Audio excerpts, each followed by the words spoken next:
My name is Sarah, and for as long as I can remember, I have lived in my brother's shadow. From the outside, we looked like a picture-perfect family. A strong father who built his own business from nothing, a kind mother who kept the house warm, and two children who should have grown up as equals, side by side. But inside those walls, the story was very different. My father adored his son, my brother, Michael. To him, Michael was the golden child, the heir, the one destined to carry on his name and, more importantly, his legacy.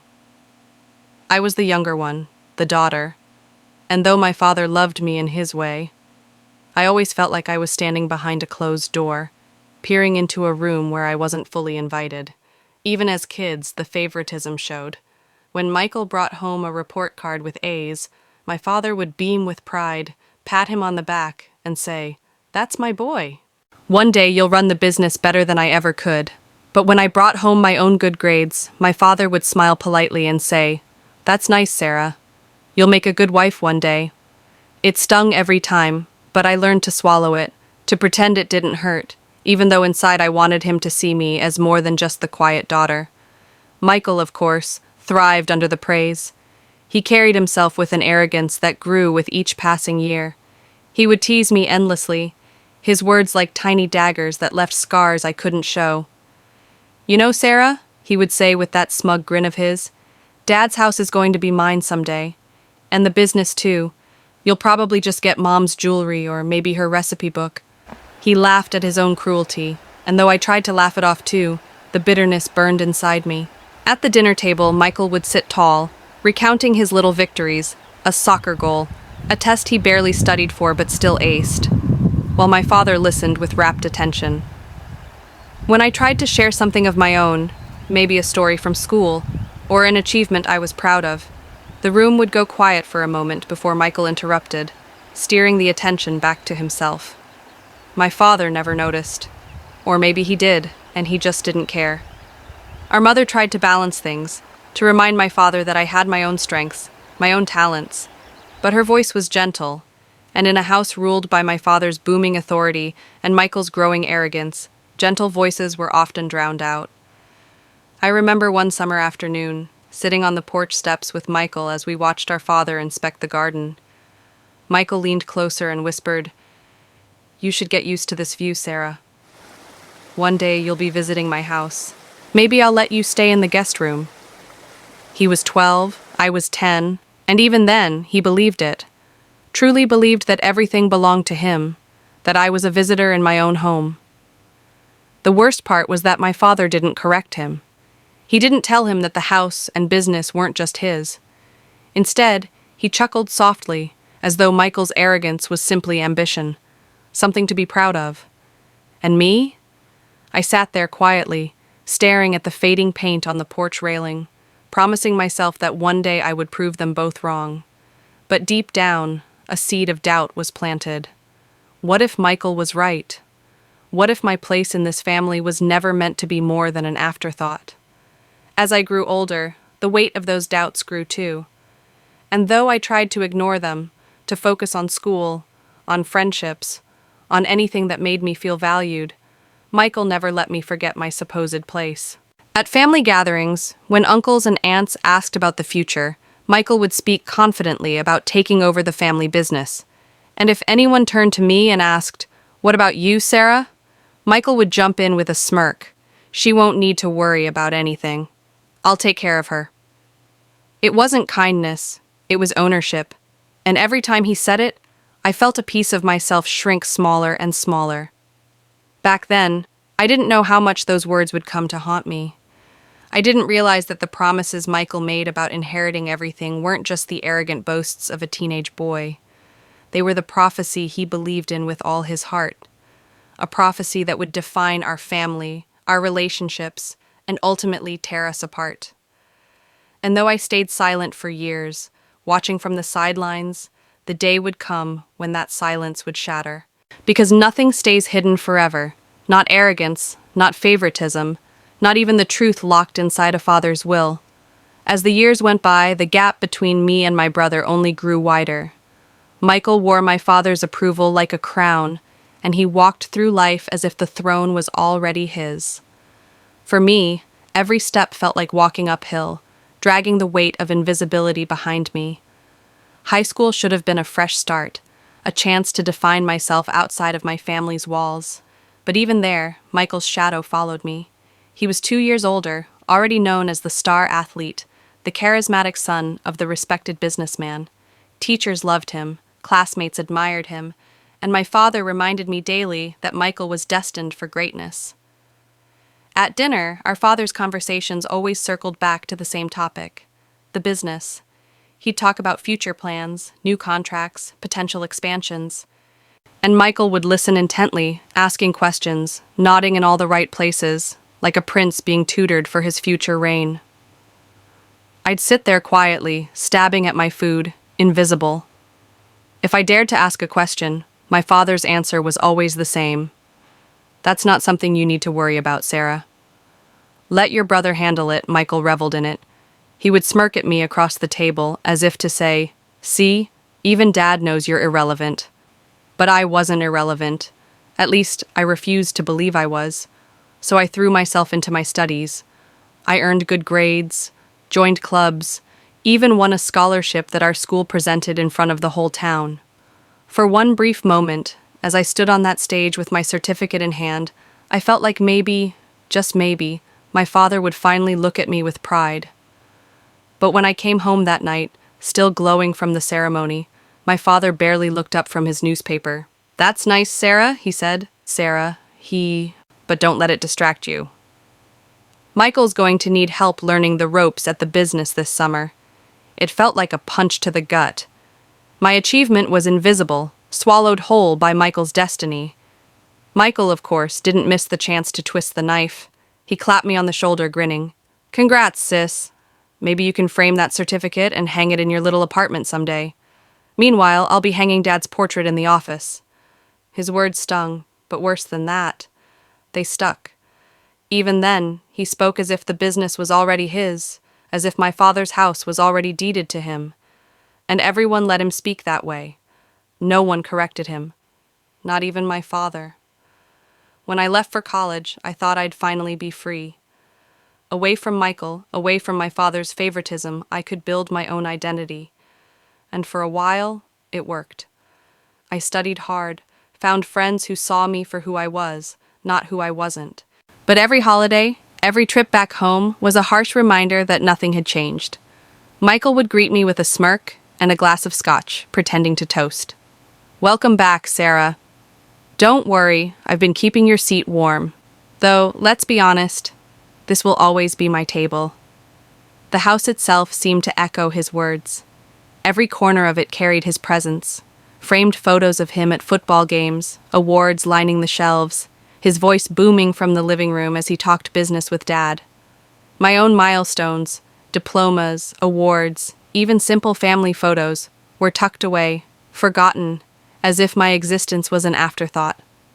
And yet, I kept telling myself it didn't matter. Let him have the house. Let him have the business.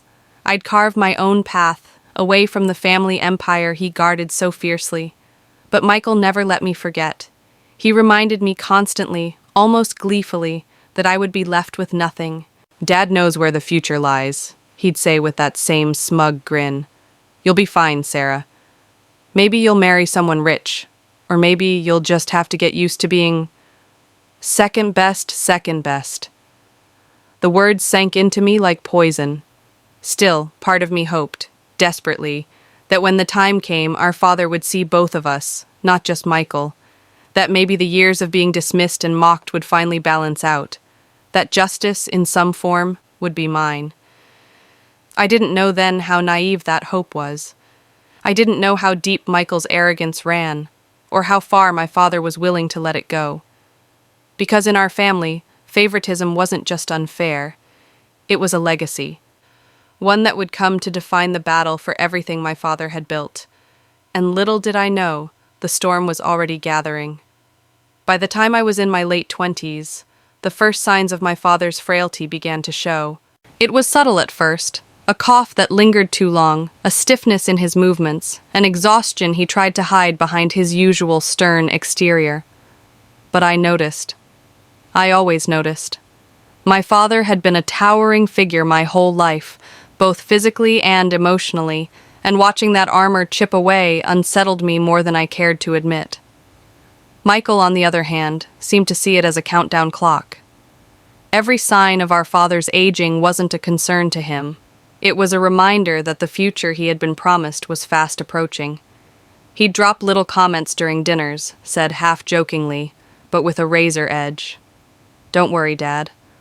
I'll keep the business running smooth once you decide to retire." Or, "When I move into this house, I think I'll redo the study. Maybe knock down a wall or two." He said it casually, as if it were already decided. As if I wasn't even in the equation. At first, I tried to brush it off. I told myself he was being dramatic, that no one really speaks that openly about inheritance when our father was still alive. But the more he said it, the more I realized. He wasn't joking. He believed it. He had always believed it. And worse, our father never corrected him. One night, I finally asked my father directly. It was after dinner, when Michael had left to take a call, and the house was unusually quiet. I found him in his armchair, staring into the fire, a glass of whiskey untouched beside him. "Dad," I began cautiously, "do you ever think about the future? About what happens when you're not here?" He didn't look at me. His jaw tightened, his eyes fixed on the flames. "Everything will be taken care of. Don't trouble yourself with those thoughts." "But Dad," I pressed gently, "Michael talks like it's already settled, like he's the only one who matters." My father finally turned his gaze toward me, sharp and heavy. "Michael has worked beside me for years. He knows the business. He's earned his place." "And what about me?" I asked, my voice trembling despite my best effort to stay calm. For a moment, silence hung between us like a noose. Then he said flatly, "You've chosen your own path. You don't need what Michael will inherit." Those words. You don't need it. Cut deeper than any of Michael's taunts ever had. They weren't just dismissive. They were final. After that night, I stopped asking. But I never stopped listening. Michael grew bolder with every passing month. When he came to the house, he walked through it like he already owned it. He gave instructions to the staff. He argued with contractors about repairs as if the decisions were his to make. Once, I even caught him measuring the living room wall, muttering about where he'd put his own furniture. I wanted to scream, to remind him that our father was still alive, that nothing was settled. But every time I tried, he'd laugh. "Oh, Sarah," he'd say, patting my shoulder with mock sympathy. "It's cute that you think you'll get anything out of this. Don't worry, I'll make sure you get a nice guest room when you visit. Maybe even let you keep your old bedroom." The humiliation was unbearable. But then something happened. Something small, almost unnoticeable at first. And yet it changed everything. One afternoon, I arrived at the house unexpectedly. Michael wasn't there. My father was in his study with a man I hadn't seen before. They didn't hear me approach at first, and I caught fragments of their conversation. Words like clauses, distribution, and confidentiality. The man was sharply dressed, carrying a leather briefcase, a lawyer. When my father noticed me, he quickly ended the meeting, muttering something about finalizing paperwork. But the look on the lawyer's face as he glanced at me, calm, almost knowing, stayed with me long after he left. Something in my gut told me that the future wasn't as certain as Michael believed. That night, as I lay in bed staring at the ceiling, I replayed every word, every gesture. For the first time in years, a seed of hope flickered inside me. Maybe Michael didn't know everything. Maybe he wasn't as untouchable as he thought. Still, Michael kept pushing. He started introducing himself to people in town as the future owner of the company. He bragged about how he'd finally modernize things once the old man steps down. At family gatherings, he smirked at me across the table, raising his glass like a king acknowledging a servant. The arrogance was unbearable. But deep down, that flicker of hope kept me from breaking, because I had seen the lawyer, and something told me. My father wasn't done writing this story. Michael didn't wait for my father to die before he started playing the role of the heir. He wore the crown before it was even handed to him, and he loved every second of it. He began showing up at the company office more often than our father did, walking through the halls, greeting employees with a smug nod, barking orders as if he had the authority to do so. Some employees complied out of fear, others out of habit, but I noticed the looks in their eyes: quiet resentment, unease. They might have respected our father, but Michael was a different story. He was careless too, reckless in ways my father never would have tolerated. He signed contracts without reading them carefully, cut corners to impress investors, and made bold promises the company couldn't deliver on. I heard whispers of late shipments, client complaints, and even the beginnings of financial strain. But Michael, blind to consequence, saw none of it. At family dinners, he bragged endlessly. "Dad, when I take over, I'm going to triple profits in 5 years. Sarah, you really should be nicer to me now. I'll be the one deciding how much of the family fortune you get as a handout." Every sentence was a performance, not just for me, but for anyone in the room. He wanted me to feel small. And worse, he wanted everyone else to believe his fantasy, that his inheritance was already carved into stone. But behind the bluster, cracks were forming. One evening, I visited my parents' house and found my father alone in the study again, papers spread across the desk. The same lawyer sat across from him, pen in hand, reviewing documents. This time, they didn't shoo me away. My father cleared his throat and introduced him.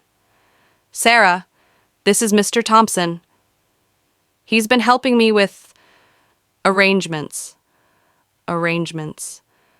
That word lingered in the air like smoke. Mr. Thompson extended a polite handshake. His grip was firm, his gaze steady, almost piercing. "It's a pleasure to meet you, Sarah," he said. There was something in his tone, deliberate, careful, as if he were speaking both to me and to my father at once. I didn't ask questions, not then. But I noticed the folder on the desk, the word will stamped across the top in bold letters. For the first time, Michael's certainty felt fragile. The irony was that while my father and his lawyer were quietly planning something behind closed doors, Michael was out in the world making a spectacle of himself. He threw lavish parties under the guise of networking, inviting clients and business partners, only to spend most of the night showing off his expensive whiskey collection and bragging about how his company would soon dominate the market. I went to one of those parties, mostly out of curiosity. I watched as Michael toasted himself, his voice booming through the room. To the future. A future where the Warner legacy remains strong, under my leadership. People clapped politely, but their eyes told a different story. Some were amused, some uncomfortable. A few whispered to each other in corners, no doubt questioning whether the golden son was ready to fill his father's shoes. Afterward, I overheard 2 longtime employees outside on the patio, speaking in hushed tones. "He thinks he's untouchable," one muttered. "Yeah," the other replied, "but the old man's not blind." He knows. Those words stayed with me. The old man knows. And I wondered, was that why the lawyer had been coming around more often? Was my father quietly reassessing the future he had once so confidently laid out? Back at the house, Michael continued his charade. He redecorated parts of the home without asking permission, claiming he was modernizing for when it's his. He even moved some of my childhood belongings, boxes of old sketches, photos, keepsakes, into the attic to make room for what he called future renovations. When I confronted him, he only laughed. "Relax, Sarah. Consider it practice. One day, you won't have to worry about this place. It'll be mine, and you'll be long gone." His words were cruel, but for the first time, they didn't cut as deep. Because deep inside, I knew something he didn't. I knew about the lawyer. I had seen the will. And though I didn't yet know what it contained, I had a sense, a whisper of intuition, that Michael's arrogance would be his undoing. It was only a matter of time before the truth surfaced. And when it did, everything he believed he had secured would shatter, The summer my father's health truly began to decline. The atmosphere in our family shifted in ways I could feel but couldn't fully name. He wasn't the man I had grown up with anymore. The man with a booming voice, a spine straight as steel, and an unshakable command of every room he entered. Now, he moved slower, his shoulders hunched, his words punctuated by labored breaths he tried desperately to disguise. Michael, however, treated our father's weakness as an opening act to his own performance. He strutted around like the heir apparent, a man rehearsing for the role he believed was already written for him. At every opportunity, he reminded anyone who would listen that he was the one destined to inherit, that he would soon control both the family home and the business. When our father suggested hosting a family gathering, while I still have the strength for it, as he put it, I felt the knot in my stomach tighten. Something about his phrasing sounded final, like he was preparing for more than just an evening meal. The gathering was held at the house Michael always called his future home. The moment I walked in, I could feel his presence radiating through every corner. He had overseen the setup himself, the wine selection, the seating arrangements, even the floral centerpieces. All of it carried his signature arrogance, as if this wasn't a dinner for our father, but a coronation for himself. Guests trickled in, extended relatives, a few close family friends, longtime employees of the company. Michael greeted them all with the same polished smile, introducing himself as though he were already in charge. "Welcome to my father's home," he said, shaking hands. "Soon enough, it'll be my responsibility to carry this legacy forward." I wanted to scream every time he said it. The smug certainty in his voice was unbearable. At the head of the long dining table, my father sat quietly, his face pale, his hands trembling slightly as he lifted his glass. He tried to appear strong, but I saw the truth in his eyes. He was fading, and he knew it. As the meal began, Michael dominated the conversation. He spoke about the company's future, the renovations he planned for the house, the vacations he intended to host for our family's elite circle. His wife, Rebecca, nodded along dutifully, her smile plastered in place, though I caught the occasional flicker of discomfort in her eyes. When Michael raised his glass for a toast, his words made my blood boil. "To the future of the Warner legacy," he declared, "to the home and business that will remain in strong, capable hands." He paused, his gaze sweeping the table before landing squarely on me. "And to my dear sister Sarah, who will always have a place here as a guest." Laughter rippled through the table, some polite, some uneasy. My chest tightened with humiliation.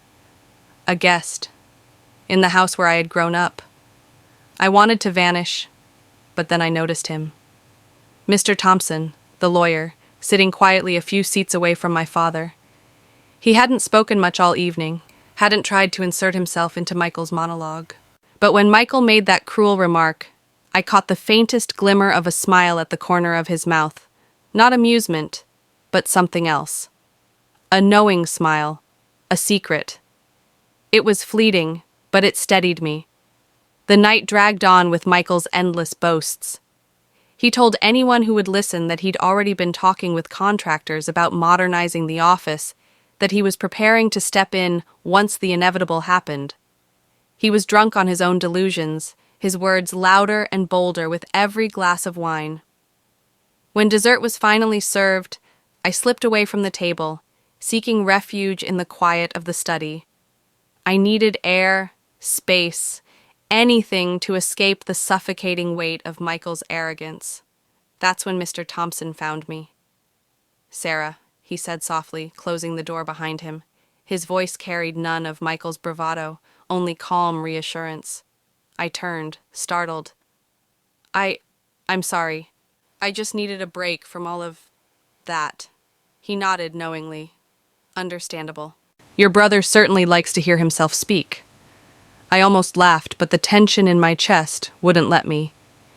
He thinks he already owns everything. The house, the business. He's been saying it for years. And my father, he's never denied it. My voice cracked. Maybe that's the truth. Maybe it's always been the truth. Mr. Thompson studied me for a long moment, then said carefully, "Sarah, let me give you some advice. Don't assume that the loudest person in the room is the one with the power. Often, it's the quiet ones who hold the real cards. His words hit me like a thunderclap. Are you saying? I started, my heart racing. He raised a hand, stopping me. I'm not at liberty to discuss details, but what I can tell you is this. Things are not always what they seem. Sometimes arrogance blinds people to truths they'd rather not see. I stood frozen, my breath caught in my throat.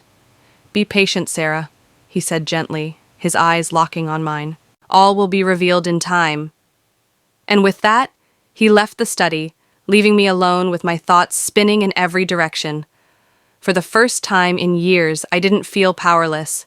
Michael could strut and boast and declare himself the heir, all he wanted. But deep down, I sensed it.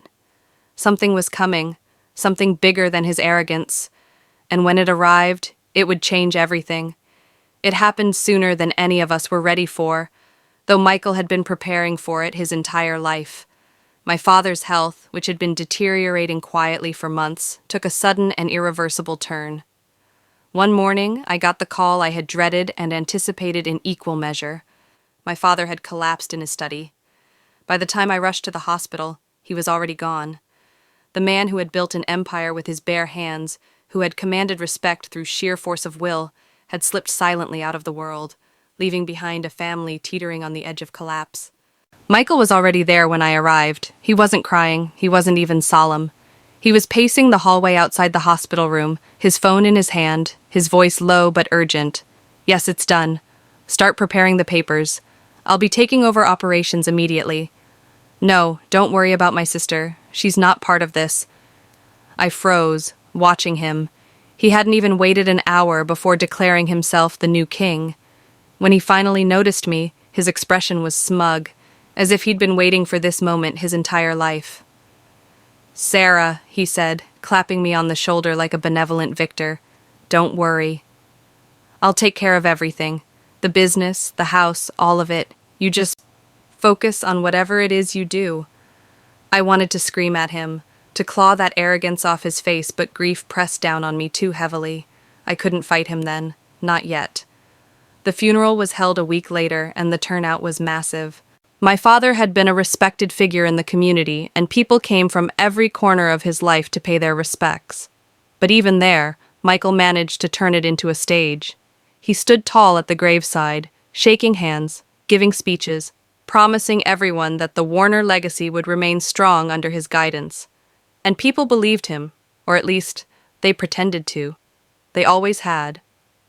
I stood in the background, clutching the folded program in my hands, my heart aching with both grief and anger. To everyone else, I looked like the forgotten daughter. To Michael, I was little more than a spectator to his ascension. But I had one secret he didn't: the lawyer. 3 days after the funeral, the family gathered at the office of Mr. Thompson. I don't think I'll ever forget the look on Michael's face when he walked into that polished room, head high, chest puffed, as if the throne were already beneath him. He had Rebecca on his arm, his sons trailing behind him like heirs to a crown, the picture of smug certainty. I, meanwhile, sat quietly at the far end of the table, my stomach knotted, my palms slick with sweat. Mr. Thompson was calm, collected, every gesture deliberate as he spread a stack of documents across the desk. As executor of your father's estate, it is my duty to read his will in its entirety. Please, let's begin. Michael leaned back in his chair, smirking. He didn't even try to hide his confidence. He truly believed this was just a formality, that the will was merely ink on paper confirming the future he had always imagined. But as Mr. Thompson began to read, the air in the room shifted. To my son, Michael, the will began, who has dedicated years of his life to standing by my side at the company, I leave. Michael straightened, already reaching for the glass of water in front of him, as if preparing to nod graciously when the inevitable words came. A portion of my shares in Warner Construction, totaling 20%. Michael froze. His smirk faltered. What? He muttered, his voice sharp, incredulous. Mr. Thompson didn't look at him. He simply continued reading. To my daughter Sarah, whose determination and independence I once misunderstood, but whose strength I have come to respect, I leave the remainder of my shares in the company, along with ownership of the family home." The words hung in the air like thunder. Michael shot to his feet, his chair screeching against the polished floor. "That's not right. That's not possible. He would never—" Mr. Thompson raised a hand calmly. "I assure you, these are your father's explicit wishes. The documents are signed, notarized, and filed. They are legally binding." I sat frozen, my heart pounding in my ears. The house, the business, the legacy that Michael had mocked me over for years. It was mine. Michael's face turned red, his fists clenched on the table. "No!" He promised me. He told me it would all be mine. Mr. Thompson finally looked at him, his eyes cool, almost pitying. "Perhaps he once did. But your father was not blind, Michael. He saw your arrogance. He saw the way you treated your sister, and he made his decision accordingly." For the first time in my life, I saw my brother speechless. His mouth opened and closed, but no words came out. He looked at Rebecca, at his sons, at me, and for once, he had nothing to say. I should have felt triumphant. I should have reveled in the justice of the moment. But instead, all I felt was a strange, heavy sadness. Because even in victory, the wound of my father's favoritism and my brother's cruelty still ached. The will might have changed the outcome, but it couldn't erase the years of being unseen. Still, as I sat there, Michael trembling with rage beside me, I realized something. The power he had wielded over me my entire life was gone. His throne had crumbled before he ever had the chance to sit on it, and for the first time I wasn't in his shadow anymore. But deep down, I knew this wasn't the end. Michael wasn't the kind of man to surrender quietly. This revelation was only the beginning of a war I never asked for. The silence after the will was read was deafening. It was the kind of silence that crushes the air out of a room, leaving only the sound of your own heartbeat pounding in your ears. Michael was the first to shatter it.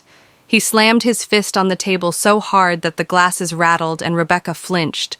His face was crimson, his jaw clenched so tightly that I thought his teeth might break. "This is a joke," he spat, pointing a shaking finger at Mr. Thompson.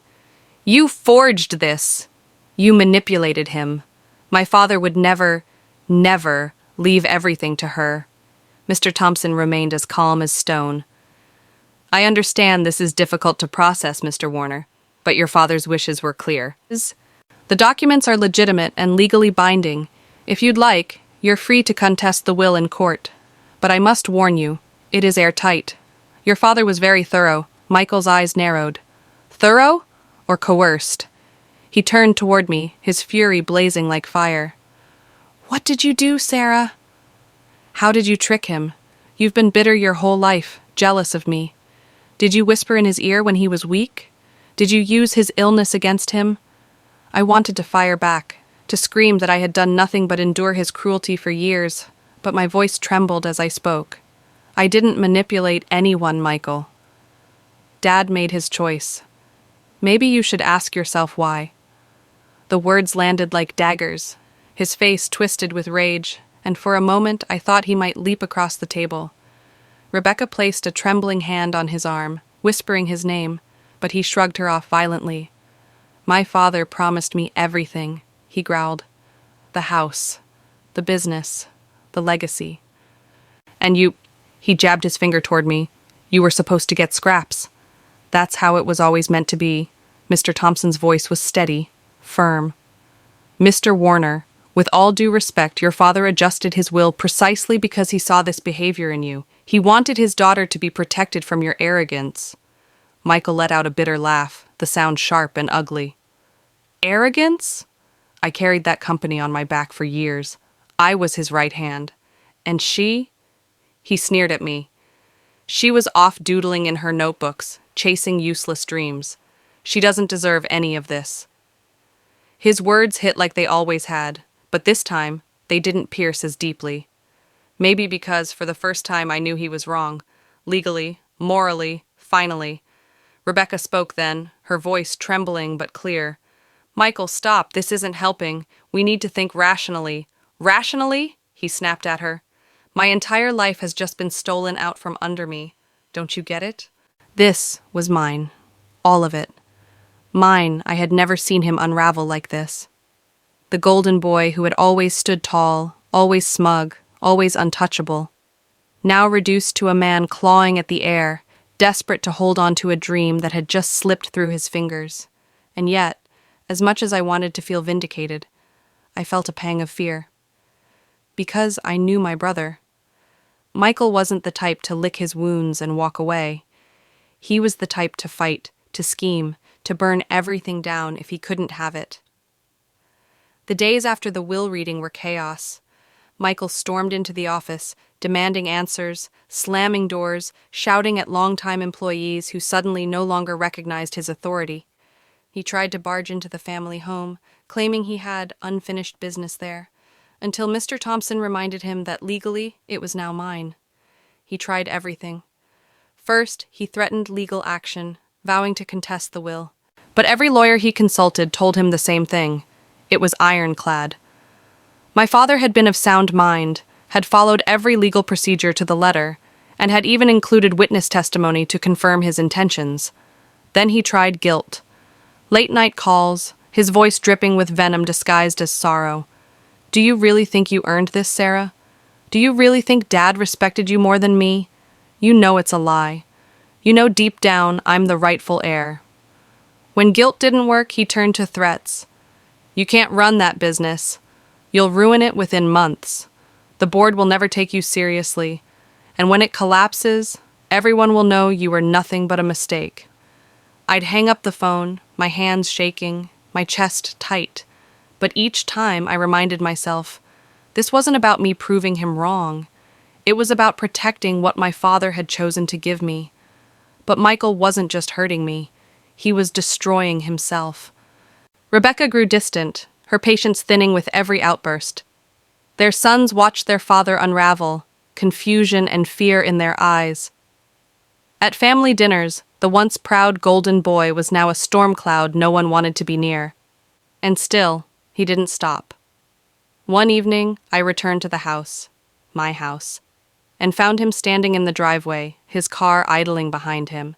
His face was pale, his eyes bloodshot, his posture unsteady. This isn't over, he said, his voice low, almost a growl. You think you've won, but you haven't. I'll take it all back. One way or another, I should have felt anger. I should have shouted, called the police, thrown him off the property. But instead, all I felt was dread, because I realized then that inheriting the house and the business wasn't the end of my struggle. It was the beginning of a war I had never wanted, a war my brother would wage until he destroyed himself, or me. Michael didn't disappear quietly into the night after the will was read. If anything, losing the inheritance only ignited something darker in him.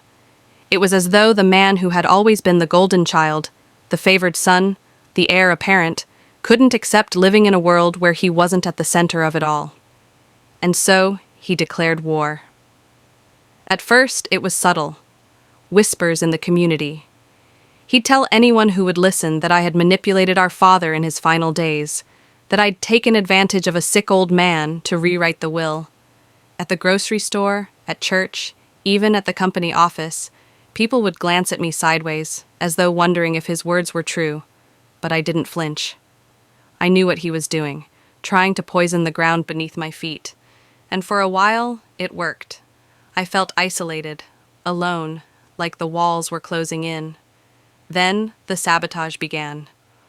One morning, I walked into the company office, the business that now bore my name legally, but still carried the weight of my father's presence, and found chaos. Orders had been misfiled, invoices had vanished, contractors were complaining about unpaid bills. At first I thought it was incompetence, then I saw the patterns. Files were disappearing only after Michael had been in the office. Clients were receiving updates that I had never approved, emails sent from anonymous addresses slandering my leadership. Rumors spread that I was planning to sell the company to outsiders, that I was going to dismantle everything my father had built. I confronted him one afternoon, outside the very building that once felt like his kingdom. Michael, I said, my voice shaking with fury. I know what you're doing. Stop undermining the company. You're only hurting yourself. He laughed, a sharp, cold laugh that chilled me to my core. You don't get it, Sarah. If I can't have it, then no one will. I'll burn this place to the ground before I let you run it. For a moment, I just stared at him, stunned by the venom in his words. This wasn't sibling rivalry anymore. This was hatred. But then, something inside me shifted. I wasn't the quiet, overlooked daughter anymore. I wasn't the girl sitting at the dinner table ignored while my father and brother talked business. I was the owner now, and I had a responsibility, not just to myself, but to every employee whose livelihood depended on the company surviving. So I fought back. I met with the staff personally, not in a boardroom, but one-on-one. I listened to their frustrations, their fears, and slowly they began to see me differently. Not as the invisible daughter, not as the usurper Michael painted me to be, but as someone who cared. Mr. Thompson, ever the quiet sentinel, became my closest ally. He guided me through the legal minefield, showing me how to protect the company from Michael's sabotage, how to tighten security, how to document every attempt he made to interfere. He's desperate, the lawyer warned. And desperation makes people dangerous. Michael, meanwhile, spiraled deeper. He started drinking more. Rebecca stopped showing up to family gatherings, her patience clearly worn thin. Their sons avoided eye contact, embarrassed by their father's public outbursts. But he didn't stop. One evening, I received a call from a longtime client, a man who had worked with my father for decades. His voice was hesitant, almost ashamed. Sarah, I need to tell you something. Michael came to see me. He said you were planning to liquidate the company. He told me not to trust you. I closed my eyes, anger boiling in my veins.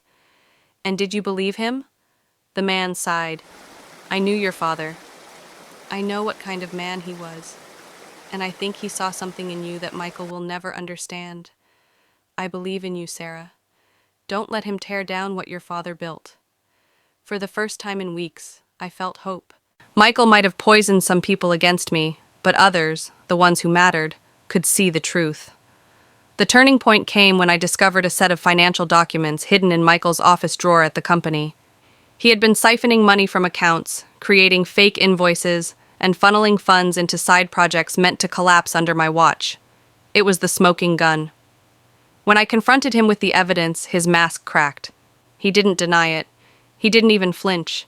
Instead, he leaned back in his chair, his smirk more venomous than ever. You think this ends with you winning? He said. No, Sarah. This is just the beginning. You may have the papers, the signatures, the house, but you'll never have what I had. Dad's respect, the community's loyalty, the sense that I was destined for this his words were meant to wound. But for once, they didn't. Because as I stood there, holding the proof of his betrayal in my hands, I realized something. He wasn't destined for anything. He was a man clinging to a crown that was never really his. I walked out of that office with my head held high, the documents in my bag, and a newfound determination in my heart. Michael had declared war, but I was no longer afraid of him. Because now I knew something he didn't. I was stronger than he ever imagined. Michael had spent his entire life being untouchable. The favorite son, the heir, the golden boy who could do no wrong. But when the truth of my father's will came to light, when his sabotage failed, and when the weight of his own arrogance began to crush him, everything started to unravel, and he unraveled fast. It began at home. Rebecca, who had stood by him through years of smug smiles and public boasts, finally reached her breaking point. I heard about it through whispers at first, then from her directly when she called me late one night, her voice trembling. Sarah, she said, I don't know how much longer I can do this. He's angry all the time. He's drinking every night. The boys are scared of him. I don't even recognize the man I married. I didn't know what to say. Rebecca had never been my ally before. She had played her role in Michael's charade, nodding and smiling as he belittled me. But now her voice was raw, stripped of pretense. For the first time, I heard fear in it. I can't tell you what to do, I told her softly, but I know what it feels like to live under his shadow. And I know it only gets darker if you don't step away. By the end of that month, Rebecca had left him. She packed her things, took the boys, and moved into her sister's house across town. The divorce papers followed shortly after. Michael's perfect family image, the polished facade he had flaunted for years, crumbled overnight. But his downfall didn't stop there. Word of his sabotage at the company began to spread. Clients whispered about his reckless decisions, about the fake invoices, about the money he had tried to siphon. Employees who had once tolerated his arrogance now openly despised him. The man who used to walk through the office with his chest puffed out now couldn't step inside without hearing the murmurs of betrayal. One day, I arrived at the office to find him there, drunk, shouting at a group of employees in the lobby. His tie hung loose, his eyes bloodshot, his words slurred. "You think she deserves this?" he barked, pointing at me when I walked in. "She doesn't know the first thing about running this company. I built this place with my father. Me, not her." The employees looked at him with pity, not respect, and that, I think, wounded him more than anything I could have said. I approached him calmly, though my heart was pounding. "Michael, you need to leave. This isn't your company anymore, and you're embarrassing yourself." For a moment, he just stared at me, his chest heaving. Then he laughed, a bitter, broken laugh. "Embarrassing myself? No, Sarah. The real embarrassment is you pretending to be something you're not. You'll never be me. You'll never be Dad's choice." But his words had lost their power, because as he stood there unraveling in front of everyone, I realized something. I didn't need to be him. I didn't need to be the golden boy or the heir apparent. I was myself, and that was enough. Security escorted him out that day, and for the first time in my life, I watched my brother walk away, not as the untouchable golden son, but as a broken man who had finally lost the war he had been fighting since childhood. Still, I knew better than to celebrate too soon. Michael was wounded, humiliated, stripped of the legacy he believed was his birthright. And men like him didn't go quietly. They lashed out, clawed at whatever scraps of control they could find. But while he spiraled downward, I began to rise. I threw myself into the business, not out of spite, but out of duty. I met with clients personally, assured them of stability, and proved, step by step, that I wasn't just a placeholder. I was capable. I was committed. For the first time in my life, people looked at me not as Michael's sister, not as my father's overlooked daughter, but as a leader in my own right. And as that realization sank in, I felt something I had never felt before. Power. Not the arrogant, destructive kind Michael had chased his whole life, but the quiet, steady kind that comes from knowing who you are and what you stand for. Michael had fallen, and in his fall, I found my strength.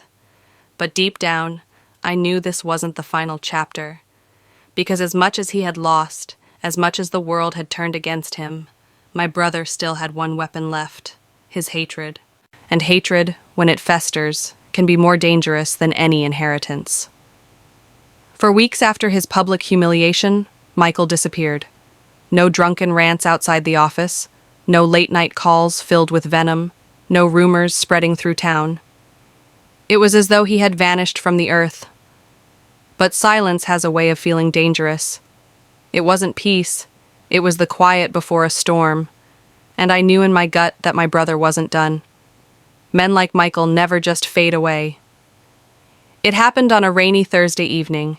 I was leaving the office late, the streets slick with water, the glow of street lamps blurring against the dark sky. As I reached my car, I saw him leaning against it, soaked, disheveled, but with that same fire burning in his eyes. "Sarah," he said, his voice low, almost hoarse, "we need to talk." I froze. Part of me wanted to turn around, to call security, to avoid whatever scene he was about to create. But another part of me, the part that had carried his shadow for decades, knew this conversation was inevitable. I unlocked the car and gestured toward the passenger side. "Get in. But if you raise your voice or cause a scene, I'm driving you straight to the police."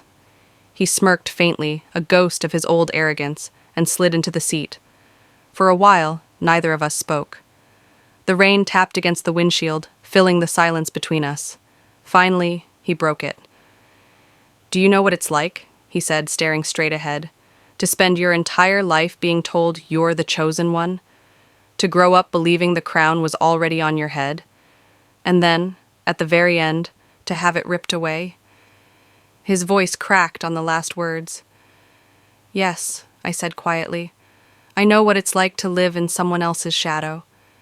To be told you're invisible. To be mocked for believing you could ever matter. That was my whole life, Michael. While you were being crowned, I was being erased." He turned to me then, his face wet not just from the rain, but from tears. "I was supposed to be him, Sarah. I was supposed to be Dad. And for the first time, I saw him not as the arrogant heir or the bitter saboteur, but as a man broken by the weight of expectations he could never truly carry. But pity has its limits. You weren't supposed to be Dad," I said firmly. "You were supposed to be you. But you never figured out who that was. You spent your whole life trying to live up to his image, and when he finally saw through you, you couldn't handle it." He clenched his fists, his body trembling. "He betrayed me. And you stole everything." I leaned closer, my voice steady. "I didn't steal anything. Dad made his choice, and deep down, you know why. He saw the truth about you, Michael, and maybe you should start seeing it too." The silence that followed was heavier than any words. His breathing was ragged, his jaw tight, his eyes filled with something I couldn't quite name. Rage, grief, shame, maybe all of it at once. Finally, he whispered, "Then what am I now? If I'm not the heir, not the golden boy, not the man Dad wanted me to be, then what's left of me?" I didn't answer right away, because the truth was I didn't know.